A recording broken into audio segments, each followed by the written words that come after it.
আমার ভারতবর্ষে কিছু ফিরাউনের আবির্ভাব হয়েছে। কিরকম?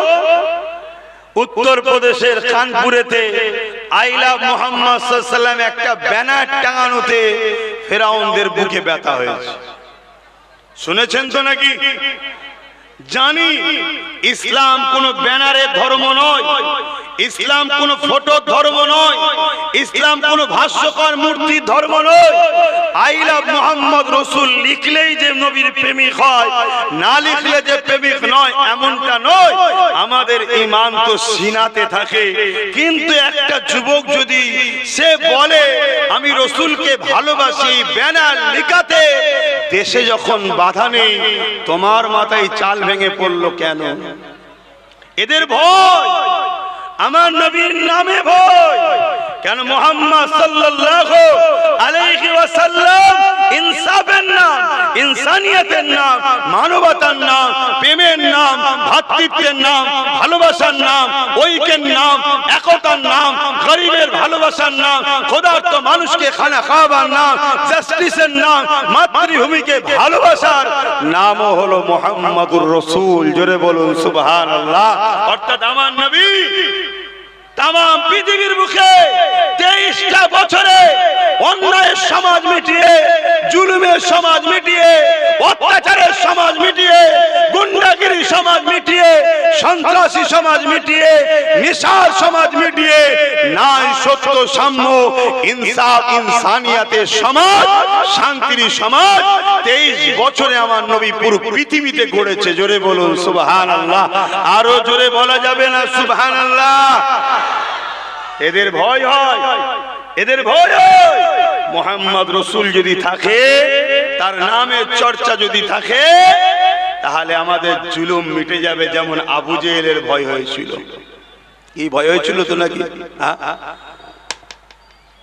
আবু জেহেলকে একদিন তার দলের লোকেরা গোপনে ডেকে বলতে লেগেছে, আবু জেহেল রে, এখানে অন্য কেউ নেই, আমরা সর্দার কোন রয়েছে, আমরা নেতা কোন রয়েছে, সত্যি করে বলো তো দেখি মুহাম্মদ সম্বন্ধে তোমার দিলের মধ্যে কি রায় আছে?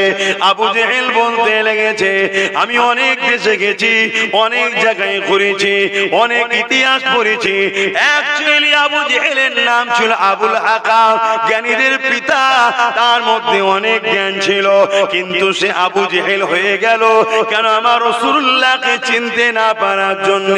এই জন্য আবু জেহেল বলেছিল, আমি অনেক দেশে গেছি, অনেক কিতাব পড়েছি, অনেক কিছু রিসার্চ করেছি, সত্য কথা বলছি, মুহাম্মদ রাসূলের মতো ব্যক্তিত্ব হতে পারে এবং আগে এসেছে, পরে আসবে, আমার বিশ্বাস হয় না।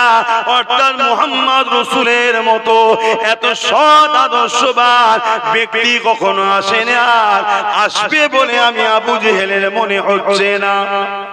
শুনছেন? সে স্বীকার করছে না, করেন?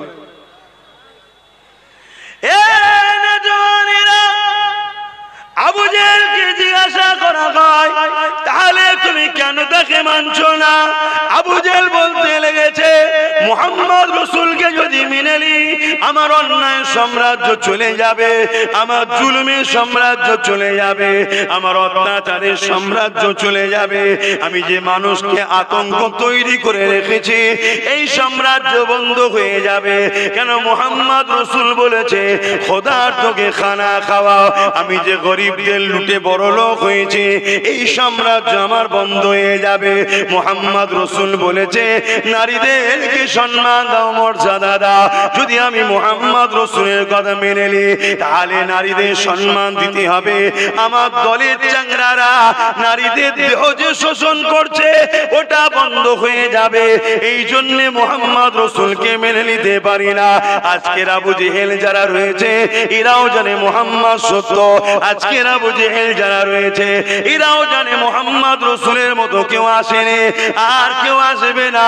এরাও জানে মুহাম্মদ রাসূল হলো আখেরি রাসূল, আখেরি প্রফেট, আখেরি পয়গম্বর, তিনাকে মেনে নিতে হবে। এটা এরাও জানে, মানছে না কেন? এরা যদি মেনে নিত, তাহলে এই সমাজে গরিবকে কখনো চোখের পানি ফেলে রাত্রিরে ঘুমাতে হতো না। এরা যদি মেনে নিত, তাহলে দৈনিক সমাজে রেপ হতো না, এরা যদি মেনে নিত তাহলে ক্রাইম হতো না, এরা যদি মেনে নিত তাহলে গরিবের সম্পদগুলো নিয়ে এরা ধনী হতে পারত না। এই জন্য আমার রাসূলের পাকের সত্য জানার পরও এরা মানতে চাইছে না। উপরন্তু এদের ভয় লাগে মুহাম্মদ রাসূলের দিকে দলে দলে মানুষ না চলে যায়। যেমন জর্জ ডব্লিউ বুশের ভয় লেগেছিল, সে চেয়েছিল আমেরিকাতে মুসলমানদের ভিসা দেওয়া বন্ধ করে দিয়েছিল, কিন্তু আমার আল্লাহ বললে তুই ভিসা বন্ধ করবি তো কি হয়েছে, তোর কন্যাকে ইসলাম কবুল করিয়ে দিয়ে আল্লাহ পাক বুশের মেয়েকে কোরআনের হাফেজা বানিয়ে দিয়েছে। আজ ইউরোপ মহাদেশ বলতে লেগেছে, আজ আমাদের কলম তাদেরই কলম, তাদের মিডিয়া তারা বলতে লেগেছে যে আমরা যে ইসলামকে রুখতে চেয়েছিলাম, কিন্তু আজকে আমরা বলতে বাধ্য হচ্ছে আগামী 40-45-এর মধ্যে ইউরোপ কান্ট্রি হলো সংখ্যাগুরু হবে ইসলামের অনুসারী। আরো জোরে বলুন নারী দিবে ইয়া রাসূলুল্লাহ। কথা বুঝে আসছে? তাহলে ইসলাম কে রুখতে কখনো কেউ পারে না আর কখনো কেউ পারবে না। অথচ ইসলামের বিরুদ্ধে, আমার রাসূলের বিরুদ্ধে হাজারো ষড়যন্ত্র চলছে, কখনো ফিল্ম বানানো চলছে, কখনো কার্টুন তৈরি হচ্ছে, কখনো মিথ্যা মিথ্যা প্রোপাগান্ডা ছড়ানো হচ্ছে।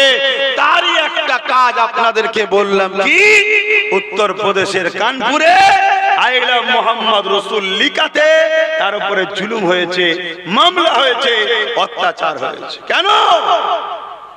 কেন? তাদের ভয় হয় মোহাম্মদ রাসূল এসে গেলে ইনসাফ, অর্থাৎ তার নাম যখন আছে মানুষ তার প্রেমে দিবানা হবে। আর মোহাম্মদ রাসূলের পক্ষে যদি মানুষ যায় তাহলে আমার জুলুমের সাম্রাজ্য টিকিয়ে রাখতে একটু বলুন পারবো না। যেদিন আবু জেল ভয় করেছিল। আমার আলোচনা বুঝতে পারছেন তো? অসুবিধা হচ্ছে না তো? আসেন না, কোথায় নিয়ে যাই দেখুন না শেষের দিকে। কথা বুঝছে? শোনো, দুনিয়ার জালিমেরা, গুস্তাখে রাসূলরা ব্যানারে লেখাটা আমাদের প্রকৃত প্রেমের ব্যাপার নয়। আমাদের দিলে মোহাম্মদ রাসূল আছে। মোহাম্মদ রাসূল তো আমাদের জানে থেকেও দামি। জোরে বলুন সুবহানাল্লাহ। হযরতে বেলাল হুজুরকে চেয়েছিল তৎকালীন সময়ের উমাইয়া, হে বেলাল মোহাম্মদ রাসূলকে ভুলে যাও, মোহাম্মদ রাসূলকে ছেড়ে দাও। কম জুলুম হয়নি। পায়ে বেড়ি পরিয়ে, কোমরে বেড়ি পরিয়ে, গলায় বেড়ি পরিয়ে মক্কার বাজারে নিয়ে যে হযরতে বেলালকে কত অত্যাচার জুলুম করেছে, কত মারধর করেছে, রক্তাক্ত করে দিয়েছে। বেলাল হুজুর একটাই কথা বলেছে, তোরা যদি আমাকে মেরেও ফেলিস এই সিনা থেকে আল্লাহ রাসূলের প্রেম বার করতে পারবি না, পারবি না, পারবি না। জোরে বলুন সুবহানাল্লাহ। হাফসি দেশের কালো মানুষ আমার রাসূলের গোলাম হয়ে পৃথিবীর শ্রেষ্ঠ হয়ে গেল। হায় হায় হায় হায়। তোমরাও যদি শ্রেষ্ঠ হতে চাও আমিনা লালের গোলাম হও, আমিনা লালের গোলাম হও। এই পৃথিবীতে সব জিনিসের মূল্য বয়স বাড়লে কমে যায়।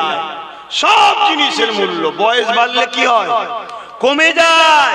শুধুমাত্র একটা জায়গাতে বয়স বাড়বে, যত দাম তত বাড়বে, সেটা হলো মুহাম্মদ রাসূলের গোলামিতে। জোরে বলুন সুবহানাল্লাহ।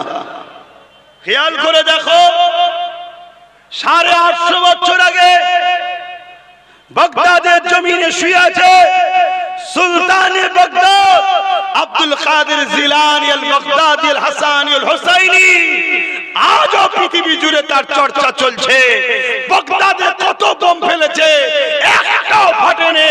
কেন? বাগদাদের জমিনে মুস্তাফা জানের রহমতের গোলাম শুয়ে আছে। জোরে বলুন সুবহানাল্লাহ। আগে আসো হিন্দুস্তানের জমিনে 800 বছর হয়ে গেল আমার সুলতানে হিন্দ চলে গেছে। আজকে তারিখও প্রতি জানুয়ারি মাসেতে আমার পাঠাতে হয় গরিবের নওয়াজের দরবারে, সুলতানে হিন্দের দরবারে নজরানা হিসাবে। কেন? আমার সুলতানে হিন্দ নবী মোহাম্মদ রসুলের গোলাম। জোরে বলুন সুবহানাল্লাহ। গোলামের বয়স যত বাড়বে তত মাকাম বাড়বে। কথা বুঝে আসছে না? না, গোলাম হও, গোলাম হও রসুলের। আর নবীর গোলাম কখনো জুলুম করতে পারে না, নবীর গোলাম কখনো অসহায়কে ছেড়ে দিতে পারে না, নবীর গোলাম কখনো অন্যায় দেখে মুখ ফিরিয়ে চলে যেতে পারে না। এটা জালিমরা খুব ভালোভাবে জানে, তাই তারা আমাদের মিটাতে চায়।